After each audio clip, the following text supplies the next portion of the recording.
Hey, I'm Adam Excel here to teach you VLOOKUPs. So in today's class, I'm going to teach you one of the most common formulas in Excel that pretty much everyone uses, from financial analysts to data scientists to your very well-known accountant or whatever. Anyone in business or sales uses the VLOOKUP on a regular basis. It's one of the most common tools for anyone to use in Excel. It's extremely powerful and efficient, and it doesn't use a lot of brain power for Excel, similar to like a sum ifs, which could think for hours or minutes depending on how many rows. If it's like a million rows in Excel, sometimes the sum ifs formula could think and think and think for a long time. But VLOOKUPs are really nice because it's very concise and quick. So let's get to it. So first I'm going to share my screen again, just so you could see an example of what a VLOOKUP is. So let's go. So this is a VLOOKUP. This is an example we're going to give. So in this example, we're going to look, we have every single day of the year, January through December. It's hundreds of rows. It's not like a million or anything, but we actually have days all the way through March 3rd, 2024, which is actually the future from today. But anyways, pretty much every day of 2023 and some of Q1 of 2024. And here we have a day of the week, but it's in numbers. It's not in typically how people want to read day of week, right? A Sunday, Monday, Tuesday. So like my boss, they wanted to see what the sales were by day of the week to see if, weekdays have more sales or not. And, they're kind of picky. They don't want me to show them things in numbers. So this is what I'm going to do. Essentially what I'm going to do here is insert a row, and I'm going to write a VLOOKUP formula based off this lookup table I just created. Very simple lookup table. I have every day of the week and the associated weekday in name form. So 1 equals Sunday, 2 equals Monday, 3 equals Tuesday.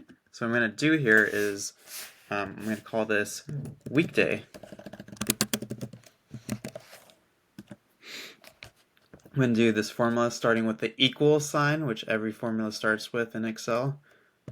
And you say V, and it's not quite there yet. It's maybe toward the bottom here, but I'm going to put VL, and you see VLOOKUP come up. So I'm going to start with a VLOOKUP, and it's asking for, and you can follow this formula, lookup value. So what I'm trying to do is look up this 1 and figure out what it's associated with. So this 1 I put in. So I'm trying to figure out the weekday for every single row in this data set. So I put up that 1, I press comma to get to the next step in the formula. Now it's asking for the table array. The table array I have is over here in columns J and K. So you could just highlight columns J and K, and that should be enough. You could also highlight the specific area you want. And you'd want to put, in this case, if you do that, $signs, which locks the cell to make sure. And if you have a PC, you could press F4, and that should also lock it. You probably press it twice. So that's how you do that. And I try to press enter because I forgot that the formula is not done, but there is more work to be done. So the lock's there. We have the table array. The next step is the column index number.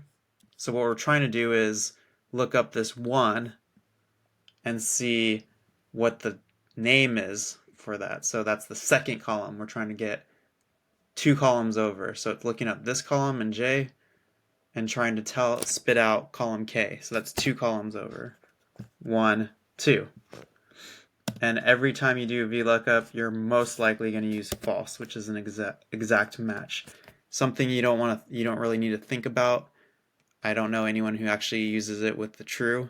It's almost always 100% of the time false, because you're always looking up an exact value or number. It doesn't have to be a number, it could be a word or something like that, and I'll show you that in the next example. So this day of week 1 is Sunday. Not super impressive yet, right? It's like you could have just typed that out. But check this out. Once you have the formula, you just double click. So now you have every day of the week all the way down.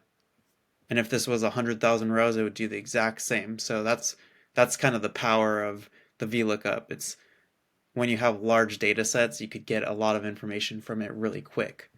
Now we're going to do like another example here. I'm sure you have questions, but like here's another example. It's the P&L. And in this example, I'm going to take it a step further and show you how you could actually benefit or show a view to your manager that's like a summary view, or how he's going to actually utilize it. And I could have done that in the previous example, but kind of want to just move along to the next problem. So here we have Q4 month, October, November, December. We have like a GL, or kind of a detailed cost or revenue stream. And then you have dollars. It could be expenses or sales, but some dollar value in millions.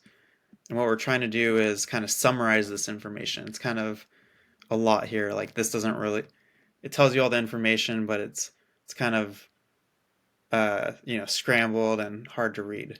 So what we're going to do is summarize it for my manager. We're going to add a couple rows. I added a couple too many there, so I'm just going to add 2 rows here. And I created this table. There's this lookup table here.